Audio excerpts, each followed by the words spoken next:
olive tree,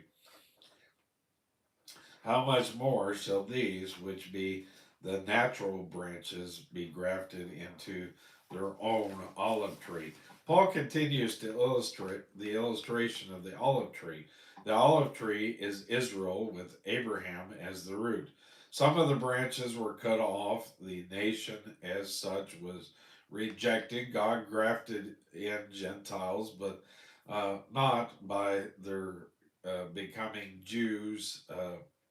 Proselytes, Jewish proselytes, which would mean they would have to adopt the Old Testament ritual.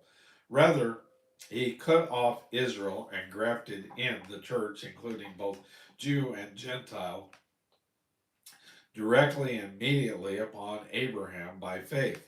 If God could and did do that, it is reasonable to conclude that he can and will take the natural branches and graft them in again. In other words, he will not cast Israel away permanently.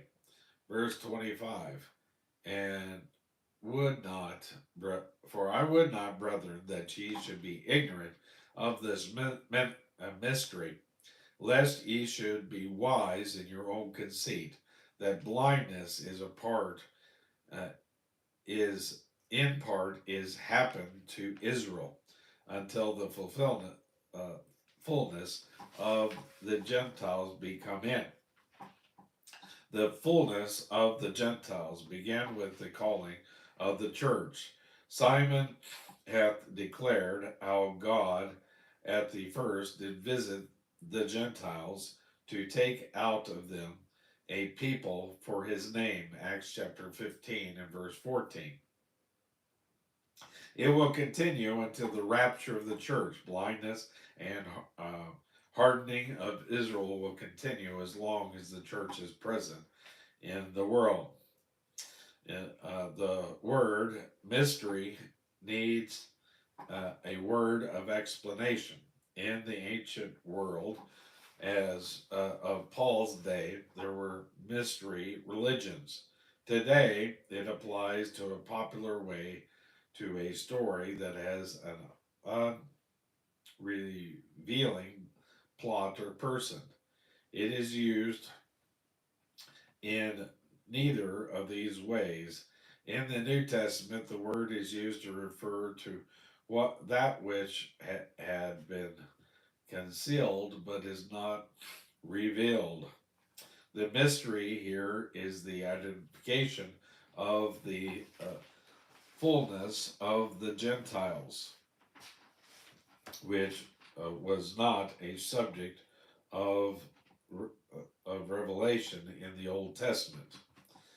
Verse 26, and so all Israel shall be saved, as it is written, there shall come out of Zion the deliverer, and shall turn away ungodliness from Jacob. For this is my covenant unto them, that I shall take away their sins.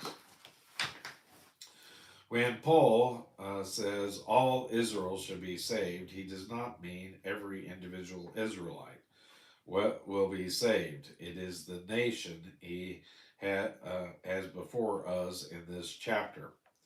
In uh, in every age, only a remnant is saved. The quotation Paul uses is from Isaiah 59 and verse 20 in the Old Testament. And the remainder shall come to Zion, and unto them uh, that turn from transgression to Israel, to Jacob, saith the Lord. The message to the individual is that they will have to turn from transgression to the Lord. There will be a remnant that will turn to him. All of them will be saved. He speaks of the saved remnant as the nation Israel. There is always only a remnant that is saved. There was a remnant in Elijah's day. There was a remnant in David's day. There was a remnant in Paul's day. There is a remnant in our day, and there will be a remnant during the great